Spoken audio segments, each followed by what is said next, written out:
Let's dive into this new stealth fighter, China's J-36. It's got everyone in the defense world kind of buzzing, especially in the Indo-Pacific. We're going to go deep on this today, its capabilities, and you know why this thing matters, especially if you're following the global power balance. Well, one thing that's really got my attention is the timing of this whole thing. They do this test flight right on the anniversary of Mao Zedong's birth. It feels like a pretty calculated show of force by China, wouldn't you say? Yeah, it's definitely a statement. So, set the scene for us a little bit. How is this J-36 different from what we've already seen, like the J-20, which is already out there doing its thing? Right. So the J-36, the design's what's really turning heads. It's what they call a tailless triangular configuration. Basically, it's built for stealth. That shape is all about making it harder to detect on radar. Okay, so it's stealthy, we get that. Yeah. But every new fighter jet claims to be stealthy these days. So what makes this one, like, really potentially a problem, for the U.S. and its allies? Well, you got to look at the engines. Most fighters have one or two, but the J-36 has three of these WS-10C turbofan engines. So think about it. That means serious range, serious performance. We could be talking long-range missions without needing to refuel in the air. It can operate from further away, reach deeper into contested airspace. So it's not just about hiding, it's about hitting from further away. Yeah. Yeah, I bet that's got some people at the Pentagon a little nervous, especially with all the tension in the Indo-Pacific. Exactly. That region's crucial, for global trade, security. The U.S. has had the military advantage there for a long time. But the J-36, with this long reach and stealth, it could change that. So we're not just talking about some, like, theoretical threat here. We're talking about a potential shift in the military balance in a really important part of the world. Right. And don't forget, China sees the U.S. as its main competitor globally. This J-36 is a sign they're willing to put serious money into tech that could challenge U.S. military dominance. And again, the timing of this test flight, it just seems very deliberate. It does, rolling it out on Mao Zedong's anniversary. That's a message. It's China showing off its growing military power, signaling its ambitions. It's like they're saying, hey, we're here, we're powerful, get used to it. That's a bold statement. I'm sure that's sending shockwaves through defense circles everywhere. Oh, absolutely. The J-36 is a wake-up call. It's a sign that the balance of power is shifting, and the U.S. and its allies need to adapt if they want to stay ahead. This is going to have big implications, defense budgets, military strategy, the whole future of international relations, really. Okay, so we've set the stage here. We've got this new stealth fighter from China, the J-36, and it's got some serious implications. But let's dive a little deeper into this. On edge, especially India. They're already dealing with those J-20s near their border, and now this... Yeah, India and China, they've got that history, the border disputes, the military tension. And throwing this new advanced fighter into the mix, it's not helping. What does this mean for India, for their defense strategy? Well, they're in a tough spot, really. Right now, they don't have their own stealth fighter, which puts them at a real disadvantage. They've been trying to modernize their air force with those Rafale jets from France.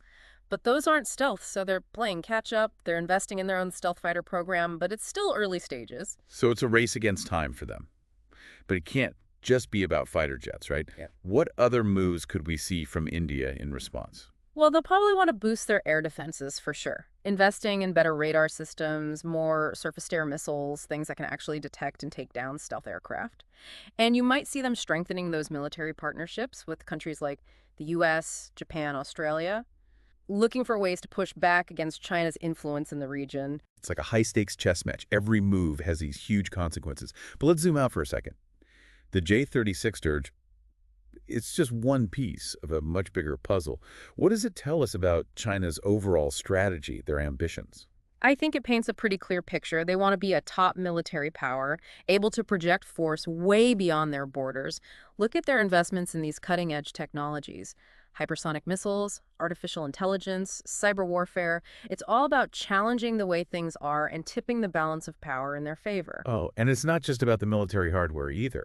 They're using their economic muscle, too, that Belt and Road Initiative, expanding their influence globally. Oh, absolutely. It's a multi-pronged approach. They're playing the long game here, thinking strategically, making moves on multiple fronts, economics, diplomacy, the military. The J-36 is a symbol of that ambition, a message to the world that China is a force to be reckoned with. It's a wake-up call, not just for the U.S., but for any country that relies on the current balance of power for their security. Speaking of the U.S., how do you think they're likely to respond to this? Well, we're already seeing some signs. They're increasing military investments, pushing ahead with that Next Generation Air Dominance program, the NGAD. It's all about developing those advanced fighter jets. They're also strengthening alliances in the Indo-Pacific, doing more joint military exercises and increasing their naval presence there. It's that classic arms race dynamic, but the stakes are much higher now. So we're heading into a period of increased military competition, and this J-36 has definitely turned up the heat. But it can't just be about building more weapons, right? What other strategies could we see from the U.S. and their allies? Well, they'll probably focus on deterring China using a mix of military strength, economic pressure, and diplomacy. That could mean things like sanctions, trade restrictions, diplomatic initiatives aimed at isolating China. It's a balancing act, trying to contain China's ambitions without starting a full-blown conflict. It's a high-wire act for sure, and the stakes are incredibly high. But we can't forget the human cost of this competition either. This isn't some abstract game. These are real weapons with the power to cause massive destruction and suffering. That's a crucial point. We can't lose sight of that human cost. This J-36, with all its technology, it's ultimately a weapon of war. And we have to be mindful of the consequences if it's ever used. This isn't just about strategy, it's about people's lives. Exactly. And as we move into the final part of this deep dive, I think it's important to keep that human dimension in mind. The J-36 is a powerful symbol of how far technology has come, but it's also a reminder of how fragile peace is and how much we need responsible leadership on the global stage.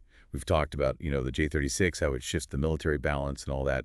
But there's another side to this, one that doesn't always get enough attention, and that's the money. This kind of tech, it doesn't come cheap, right? No, not at all. You're looking at massive investments to develop and build a stealth fighter like this. Billions of dollars. Yeah. Easy, going into research, development, the whole manufacturing process, testing. So what does that mean for China's economy? Is it a good thing? Yeah. A bad thing? Well, it's a little bit of both, to be honest. On one hand, it creates jobs, right? It boosts their domestic aerospace industry. Think about all the people involved, the engineers, scientists, the technicians, factory workers, the whole supply chain. That's a lot of economic activity. So it's good for certain parts of their economy. Arms market. When a big player like China makes a move like this, everyone else has to react. Exactly. It's like a chain reaction. The J-36, it's going to fuel an arms race. Other countries are going to feel the pressure to keep up. And that means more defense spending across the board, tighter budgets, and maybe fewer resources for other priorities. It's kind of a vicious cycle, isn't it? It is. It's a classic security dilemma. Countries build up their defenses to feel safe,